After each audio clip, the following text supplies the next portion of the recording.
langsung mulai saja dari sel dan jaringan, yaitu yang pertama adalah selubung nukleus. Selubung nukleus ini melindungi komponen di dalam nukleus dari zat di sekitarnya. Yang kedua ada kromatin. Kromatin ini adalah pembawa sifat. Yang ketiga adalah nukleus. Nukleus membentuk ribosom atau biogenesis ribosom. Yang selanjutnya ada rekasar. Rekasar adalah tempat sintetis protein. Yang selanjutnya ada retikulum endoplasma, yang bentuknya kecil-kecil itu. Retikulum endoplasma yaitu berfungsi membentuk lemak dan steroid. Selanjutnya ada peroksisom. Peroksisom ini berfungsi untuk menurunkan oksigen dalam sel dan melakukan reaksi oksidatif. Selanjutnya ada dinding sel. Dinding sel memberikan perlindungan bagian dalam sel, memberi bentuk sel. Selanjutnya ada aparatus Golgi, yang ini bentuknya. Nah, aparatus Golgi ini berfungsi sebagai penyimpan protein sementara serta zat penting lainnya yang berasal dari retikulum endoplasma. Yang selanjutnya ada plasmodesmata. Plasmodesmata ini berfungsi yaitu untuk memfasilitasi komunikasi antar sel, jalur transport simplastik, pertukaran berbagai jenis molekul. Selanjutnya ada kloroplas. Kloroplas ini sebagai tempat berlangsungnya fotosintesis dengan bantuan sinar matahari. Yang selanjutnya ada mikrofilamen. Mikrofilamen ini berfungsi sebagai stabilitas sel, sebagai struktur yang menjaga dan mempertahankan bentuk sel. Nah, selanjutnya ada ribosom. Ribosom ini sebagai pembentuk protein. Selanjutnya ada mitokondria. Mitokondria yaitu mengatur energi kimia yang dikeluarkan dari oksidasi bahan makanan yang ada di bagian membran dalam. Selanjutnya ada mikrotubulus.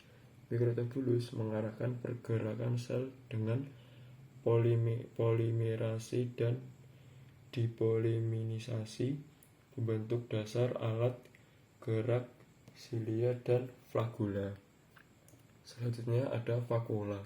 Vakuola ini berfungsi untuk menyimpan cairan dan senyawa seperti enzim, alkaloid, lipid, garam, mineral, asam amino, dan asam organik. Yang terakhir ada membran vakuola. Membran vakuola ini berfungsi melindungi vakuola dengan mengisolasi zat-zat berbahaya. Lanjut yang kedua yaitu ada mata. Berikut ini nama-nama dan beberapa fungsinya. Yang pertama yang di tengah ini adalah badan vitreus.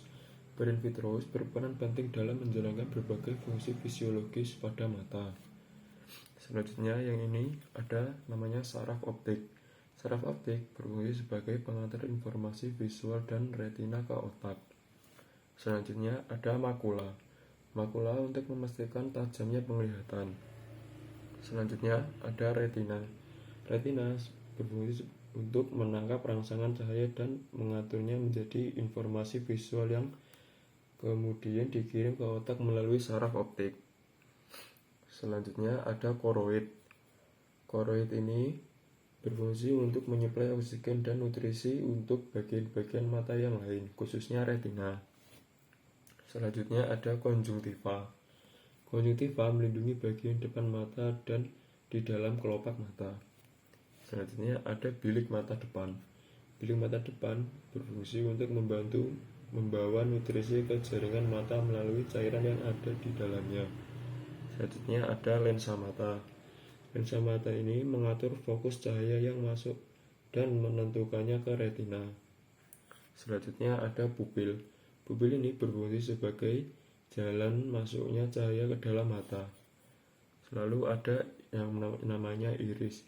Iris memberikan warna pada bola mata dan dilengkapi dengan otot kecil yang melebarkan atau mengecilkan pupil untuk mengatur cahaya masuk. Selanjutnya ada kornea. Kornea ini memperkirakan cahaya. Yang terakhir ada sklera. Sklera mempertahankan bentuk bola mata dan melindungi bagian-bagian penting di dalam mata, serta retina dan lensa mata. Berikut ini penjelasan sedikit tentang mekanisme penglihatan. Proses mekanisme melihat dimulai ketika benda memantulkan cahaya masuk ke mata dan diterima oleh kornea, pupil, lensa, dan dipusatkan pada retina. Pada retina, cahaya diubah menjadi muatan listrik yang dikirim ke otak untuk diproses melalui saraf penglihatan. Baik, kita lanjut untuk yang terakhir, yaitu ada kulit, struktur kulit ya lebih tepatnya. Ikuti yang pertama, ini ada sweat gland atau kelenjar keringat. Kelenjar keringat ini berfungsi untuk saluran yang ada pada bagian kulit yang berfungsi untuk mengeluarkan keringat. Yang kedua ada dermis. Dermis ini adalah lapisan kulit paling luar. Selanjutnya ada dermis. Dermis adalah lapisan tengah yang terletak di antara epidermis dan jaringan subkutan. Selanjutnya ada hipodermis. Hipodermis adalah bagian kulit yang berperan untuk menyimpan lemak. Selanjutnya ada stratum corneum. Stratum corneum adalah lapisan kulit epidermis bagian terluar yang terbentuk dari keratin. Selanjutnya ada sweat pore atau pori-pori. Pori-pori berfungsi untuk sebagai keluarnya keringat pada kulit. Yang selanjutnya ada keratinosit.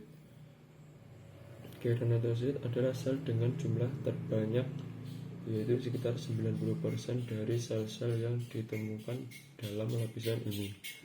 Selanjutnya ada melanotosit. Melanotosit yaitu sel berbentuk tidak beraturan yang terdapat pada lapisan epidermis paling dalam. Selanjutnya ada nerve atau saraf. Saraf ini berfungsi untuk merasakan sentuhan dan sakit. Selanjutnya ada oil gland atau kelenjar minyak. Kelenjar minyak mikroskopik yang berada tepat di bawah kulit yang mengeluarkan minyak yang disebut sebum. Selanjutnya ada folikel.